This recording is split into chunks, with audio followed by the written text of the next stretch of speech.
ওয়েদারটা বেশ আজকে সুন্দর। ও আবার তার মধ্যে তোমরাও চলে এসছো। নমস্কার, বর্তমান ঘরকোনা একটা ব্লগ থেকে সবাইকে স্বাগত। বাইরে তো বৃষ্টি পড়ছে, একটু চুটুর পুটুর খাওয়ার ইচ্ছা হচ্ছে, তো দেখি কি আজকে বানানো যায়।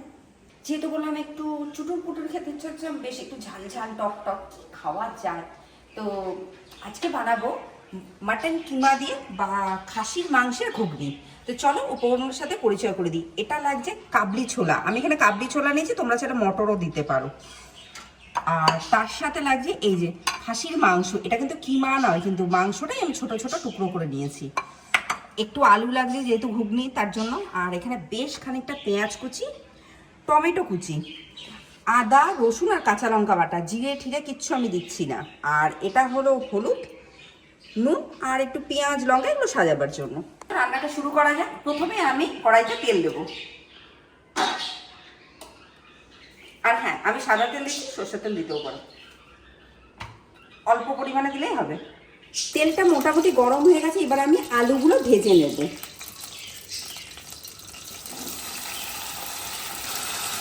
আলুটা ভাজার সময় আমি একটু নুন দিয়ে দিচ্ছি, অল্প হলুদ গুঁড়ো দিয়ে দিচ্ছি। এবার আমি আলুটা ভালো করে ভেজে নেব। আলুগুলো ভাজা হয়ে গেছে, এবার আমি তুলে নিচ্ছি আলুগুলো। আলুটা ভেজে তুলে নিয়েছি, আমি কিন্তু আর তেল দিইনি, ওই প্রথমে ইচ্ছা 2 চামচের মতো তেল দিয়েছিলাম। এবার আমি এই যে পেঁয়াজ কুচি, বেশ খানিকটা পেঁয়াজ কুচি কিন্তু দিয়ে ভাজবো। পেঁয়াজটা মোটামুটি ভাজা গেছে, খুব বেশি ভাজার দরকার নেই। এবার এই সময় আমি টমেটোটা দিয়ে দিচ্ছি, একদম মিহি করে কাটা, আমি কুচিয়ে দিয়েছি, তোমরা চাইলে বাটাও দিতে পারো। টমেটোটাও ভাজা ভাজা হয়ে গেছে, এবার আমি এখানে আদা রসুন আর কাঁচা লঙ্কা বাটা দিচ্ছি। আমি তো শুকনো লঙ্কা বাটা, জিরে বাটা এইসব কিছু দিইনি কিন্তু। একটু হলুদ গুঁড়ো দিয়ে দিচ্ছি, এর সাথে একটু নুন দেব। এবার আমি মশলাটা খুব ভালো করে কষাবো। মশলাটা ভালোভাবে আমার কষা হয়ে গেছে। দেখো, এটা কিন্তু ওই যে কিমা বা শুধু চর্বি নয়, এটা কিন্তু মানে ছোট ছোটই আমি খাসির মাংস দিয়েই করছি। এবার আমি খুব ভালো করে ঢেকে কষাবো, যেন মাংসটা পুরো সেদ্ধ হয়ে যায়। দেখি কতটা মাংসটা সেদ্ধ হয়েছে। গন্ধটা দারুণ বেরিয়েছে, মাংসটা সেদ্ধ হয়ে গেছে। আর হ্যাঁ, আর একটা কথা, কাবলি ছোলাগুলো আমি অল্প একটু নুন দিয়ে সেদ্ধ করে রেখেছিলাম। সেদ্ধটা কিন্তু এরকম হবে, খুব শক্ত না খুব নরম না, এই দেখো। এবার আমি এই ছোলাগুলো মাংসটার সাথে মিশিয়ে একটু ভালো করে কষাবো।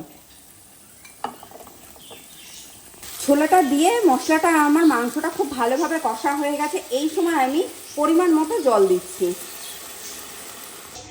বাহ, মাটনটা একদম নরম হয়ে গেছে। এই সময় আমি এই যে ভাজা আলুটা দিয়ে দিচ্ছি। ঘুগনিটা একদম রেডি হয়ে গেছে, এবার আমি পরিবেশন করে ফিরে আসছি। তৈরি হয়ে গেছে আজকে খাসির মাংস দিয়ে ঘুগনি। তো এটা কার কার প্রিয় জানিও কিন্তু। আজকের রেসিপিটা, আজকের ভিডিওটা যদি ভালো লেগে থাকে, তোমরা অতি অবশ্যই আমার চ্যানেলটা সাবস্ক্রাইব করো, শেয়ার করো, লাইক করো, কিছু কিছু কমেন্ট করো। আজকে জল চলেছে, আমি তো খাবো এটা।